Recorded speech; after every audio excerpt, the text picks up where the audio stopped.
Hi, my name is Diarika. I am a third-year bioengineering and biochemistry student at Northeastern, and I participated in the CanCure program in fall of 2021. I spent the last 6 months working at the Dana-Farber Cancer Institute in the Han Lab. During my co-op, I worked with my postdoc mentor to research the metastasis of colorectal cancer into the liver. As per the name, colorectal cancer refers to a growth in the colon or rectum of an individual.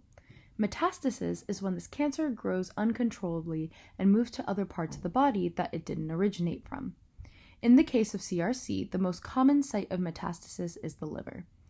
Colon cancer is already the third most common cause of cancer mortality worldwide, and among the patients who are diagnosed with metastatic colon cancer, less than 20% survive beyond 5 years.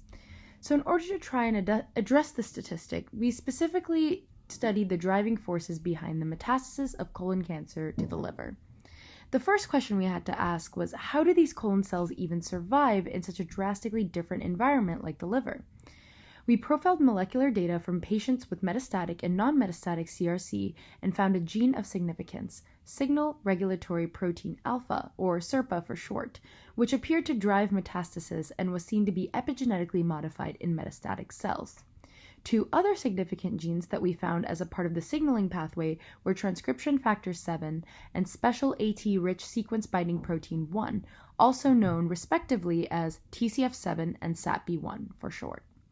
With this trend, we decided to look at SIRPα and how it's epigenetically regulated via its own enhancers and the other two genes.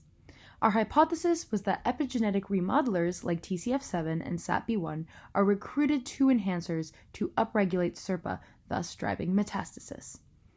In order to determine if these genes really do drive metastasis and their impact in the signaling pathway as a whole, I helped my postdoc conduct a series of different experiments. In the first experiment, we studied SIRPα enhancers in order to determine which specifically regulates the gene expression in the liver.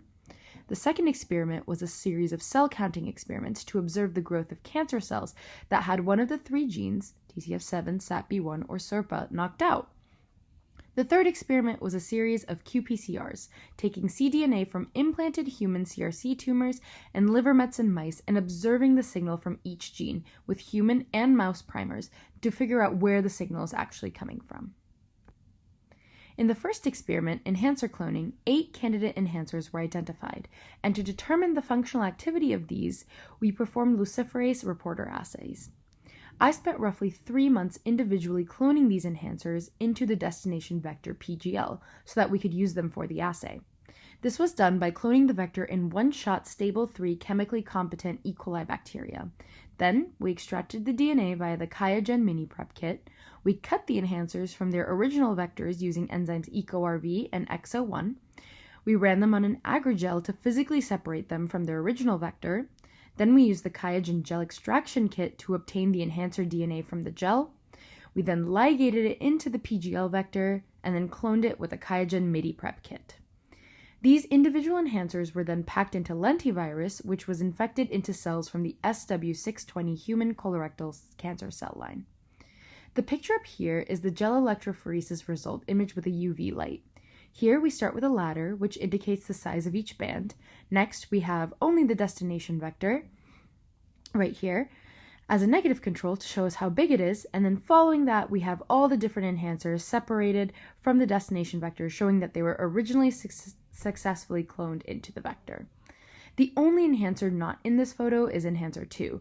This was confirmed in a different gel because the well on here was accidentally loaded with the original vector. As of now, these enhancers are being packaged into lentivirus and infected into SW620 cells, after which the SIRPα signal and cell growth will be observed to see which enhancer or enhancers drive the upregulation of SIRPα. For the cell counting experiment, we used SW620 colorectal cancer cells again. We had 7 total lines that we were working with. 2 of the lines had TCF7 knocked out in different places, 2 lines had SAPB1 knocked out, 2 had SIRPα knocked out, and 1 served as a control. The reason we had 2 versions of the knockout for each gene was to make sure that if we see any deviations from the control line, it was a result of the gene actually being knocked out and not just a result of the area that we happened to target for the knockout. These cells were seeded in triplicate and counted to observe the growth patterns over the course of 6 days in 4 different environments. The first environment being attached in colorectal media to simulate colorectal cells growing in the colon. The second environment being unattached cells in colorectal media to simulate colorectal cells moving out of the colon. The third environment being unattached cells in conditioned liver media to simulate colorectal cells traveling to the liver. And the fourth environment being attached cells in the conditioned liver media to simulate colorectal cells growing in the liver. This population growth was normalized to the day 1 count and graphed. The counts differed depending on the setting, but in most it appeared that knocking out SAPB1 seemed to stunt cell growth. This strongly indicates that SAPB1 especially is needed to upregulate SERPA and drive colorectal cancer metastasis. Currently, we are recreating the cell counting experiment with just the SAPB1 knockouts and a control to see if this trend can be replicated and studied further. In the qPCR series, we had mice which were implanted with human colorectal cancer tumors and liver mets. In order to determine whether the signal, or lack thereof, for each of the 3 genes was coming from the human tumor or just from the mouse stroma around it, we designed human and mouse primers for each gene.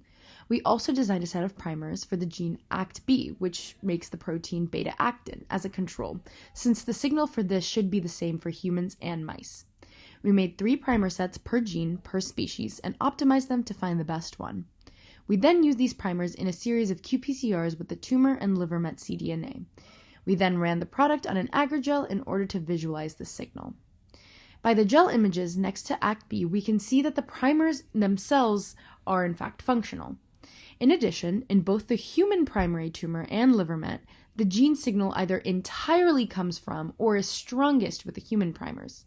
So this indicates that the upregulated signal for these genes that we're seeing is indeed coming from the tumor and the liver met, not just from the mouse stroma and body around it. This study is an in-depth one, and there are currently many steps left, which I unfortunately cannot completely see through since my co-op ended after the 6 months. But some of the future steps are to work with cloned enhancers to complete the luciferase assay and also recreate the cell counting experiment and study the replicated trends from that. These experiments helping us understand colorectal cancer metastasis and SERPA upregulation show a lot of promise in the future for not only colorectal cancer but also other types. We really hope that with these findings, we can develop a solution to further prevent or reduce metastasis rates and thus raise the survival rates of patients diagnosed with CRC. We also hope to use these methods and information learned in this study and apply them to other cancer types, whether that's to look for the upregulation of the SERPA gene specifically, or use data analysis and these methods to find a similar pattern with another gene or set of genes that may work the same way SERPA, TCF7, and SAPB1 do. Outside of the scientific research, this co-op experience was personally very gratifying for me. In addition to these experiments I've talked about, I also helped out with others that were being conducted for this study, so I really learned a lot of different things. I worked with a very helpful and experienced lab and learned a lot about research, the scientific method, and cancer nanomedicine as a whole.